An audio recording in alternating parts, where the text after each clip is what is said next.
এক নম্বর সৎ পলিটিশিয়ান, মানে এটা তার কথা অনুযায়ী। এবার মানুষ কি মনে করে সেটা তো আপনি জানি, আমি জানি, বাকি যারা যারা জানে তার কথা অনুযায়ী তিনি হচ্ছে এই মুহূর্তে পশ্চিমবঙ্গের নাম্বার ওয়ান সৎ পলিটিশিয়ান। আমি হচ্ছে পশ্চিমবাংলার নাম্বার ওয়ান সৎ পলিটিশিয়ান, আমি বলে দিলাম। অভিষেক ব্যানার্জিকে আপনারা কিভাবে চেনেন আমি জানি না। আপনি ডায়মন্ড হারবার সাংসদ হিসেবে চিনতে পারেন, তৃণমূলের নেতা হিসেবে চিনতে পারেন, কিংবা আপনি মমতা দিদির ভাইপো হিসাবে চিনতে পারেন, যা হিসাবে চিনুন না কেন, এই মুহূর্তে দাঁড়িয়ে কিন্তু ওনার উপরে যে রাগটা দলের বাকি কর্মীদের, তৃণমূলের বাকি কর্মীদের, সেটা কিন্তু খুব প্রকাশ্যে আসতে শুরু করেছে।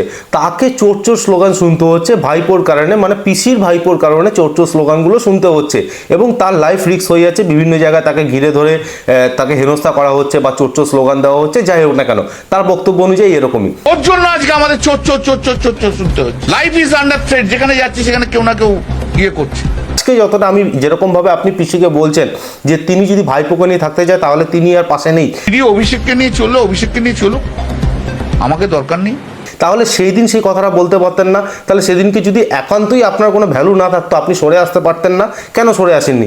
আজকে যখন তৃণমূল ক্ষমতা থেকে চলে গেছে আপনি তখন সামনে এসে এই কথা বলছেন। বাকি যদি জানতে চান যে পুরো ভিডিওতে উনি অ্যাকচুয়ালি কী কথা বলেছেন, সেটাও কিন্তু আমি কমেন্ট সেকশনে লিঙ্ক দিয়ে রাখছি, অবশ্যই গিয়ে ভিডিওটা দেখে নেবেন। তাহলে আপনি বুঝিয়ে যাবেন উনি অ্যাকচুয়ালি কী কথা বলেছে ভাইপোকে নিয়ে, এবং মমতা ব্যানার্জিকে কী পরামর্শ দিয়েছেন, এবং নিজেকে যে সৎ পলিটিশিয়ান নাম্বার ওয়ান হিসাবে প্রমাণ করতে চাইছেন বা বলতে চাইছেন, সেটাও কিন্তু এই ভিডিওতেই আছে। আজকের মতন টাটা।